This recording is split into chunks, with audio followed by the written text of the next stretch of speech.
funny story, if if you want to hear it, of how Yeah. I ended up accepting the Credit Suisse offer Yeah, I'd from love to. London is, so the Scotiabank offer had expired. And then there were a few other offers that I let expire as well. And then it came down to, I had an offer at Merrill Lynch in Toronto, and then an offer at Houlihan Lokey in Chicago. LA, Oh, and LA. no, in LA, Mhm.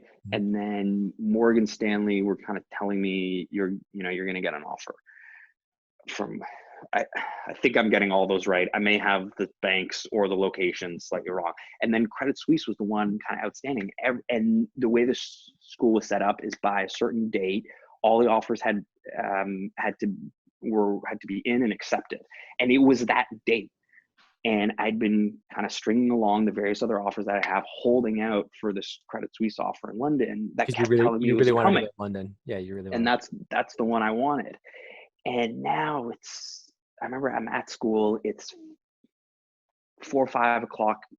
Yeah, probably 3, 4 o'clock in the afternoon, Eastern Standard Time, which means it's 8 o'clock in the evening in London. Mhm. And I'm emailing this guy, being like, "What's going on here, man? Like, this is the deadline. I'm not, I'm holding off on these other offers to accept yours."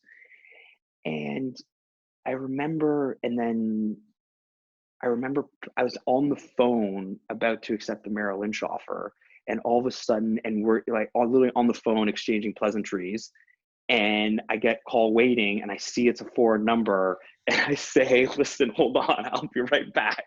Switch over, and it's this Italian guy from London calling me saying, "Sorry to get so late. I got tied up on something, but yeah, we're gonna make you we've got an offer for you if you want it." And I was like, "Are you kidding me?"